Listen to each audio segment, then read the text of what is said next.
Hey guys, what is up? Carter here. We're going to do a comparison between the new Sebenza 25 and the 21. I know I featured this knife a lot in various videos. I'm going to try to space these out as best I can, but I thought maybe some of you would enjoy getting just a one-on-one comparison.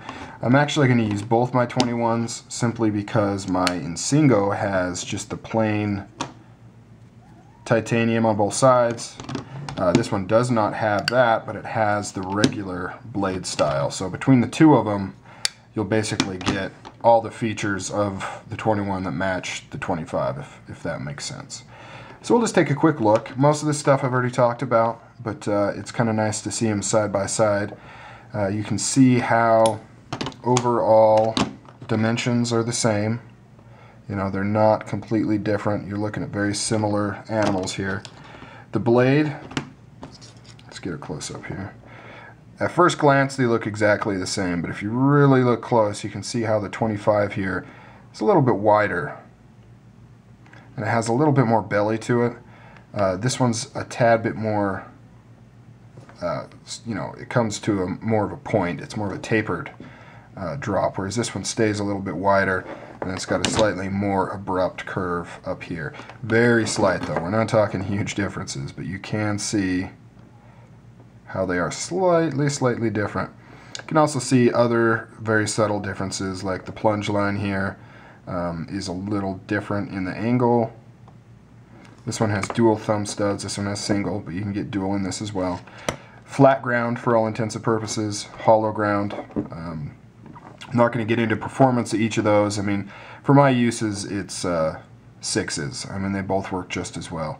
But you can see how the reflection's different on the two knives.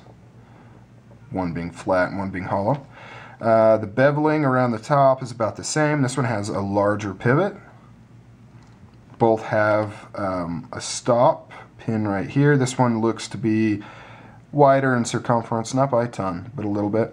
Oh, thickness. You can see the blade thickness difference there. So the 25 is definitely thicker. 25 has more aggressive jimping. 21's still good, but 25 really grips you. You can also see how this has a little bit more of a curve up there on the ramp, thumb ramp. You can see how similar this first finger groove is. Mainly the big difference is the beveling. You can see how it's got more of an angled bevel, whereas this one's a lot more subtle. Then you have the addition of a secondary finger choil right there. Then down at the bottom, I'm not sure if you can catch this. We'll probably look at it with this one here. In fact, yeah, this is a better handle to compare. That's why I brought it out, right? You can see slight changes. See how this has a curve? This one has kind of two spots where the lanyard pin goes in. No lanyard pin here. Slightly thinner in width here than here. Very slight though. No machining hole necessary on the 25. The titanium slabs are the same thickness. I've heard some people say that they're thicker on the 25, but they're the same. It does make the overall handle thicker because of the thicker stock, but the actual titanium is the same, so not a huge difference. Very slight difference in thickness of the overall knife. Same pocket clip. This one is slightly closer to the edge here. But otherwise it's the exact same. Lockup is completely different. This has a ceramic ball bearing in it, whereas this one is titanium on steel. You can see though that the lockup percentage is almost the same between the two of them. So very nice. This one has the bit hole on both sides of all the handle screws, whereas this one, the stop pin does not have a bit screw. And there is something interesting on the inside of this stop pin. It's actually flat kind of over here, and I don't believe that's where it makes contact with the blade, so I'm not sure why that is.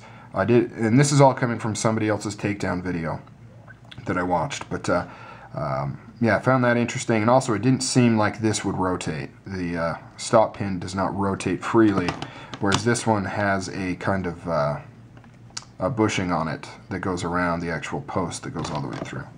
You can definitely tell the weight difference. They're both very well balanced, although I would actually say that the 25 is better balanced, just because the blade is slightly heavier. The 25, to me, and of course this is very subtle changes, to me I like the way the balancing feels on the 25 better than the 21. It feels better. The weight feels better, the distribution feels better. I like the 25 more than the 21, I would say. So those are the main differences between the 21 and 25. You know, not a ton, but when you deal with Sebenzas, you know, Sebenzas are quite subtle knives. So if you're really into them, you notice these small adjustments. You know, small adjustments in weight, small adjustments in ergonomics. Oh, speaking of which, I've been meaning to do this.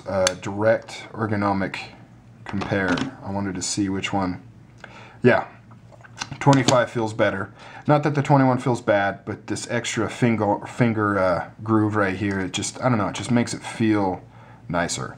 And it's not that there's hot spots or it's uncomfortable on the 21, but just having this extra place for this finger to go is nice. Because when you do them side by side, you can feel how this finger here hits this edge. And when you grab onto this, you don't get that, and it feels nicer. Feels nicer. So definitely like the ergonomics on the 25 better. I think it's an improvement.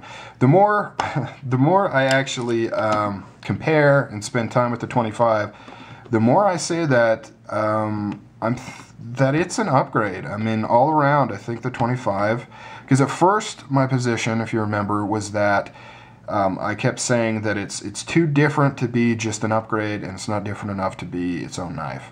I'm taking that back now. I think this is an upgrade on the 21.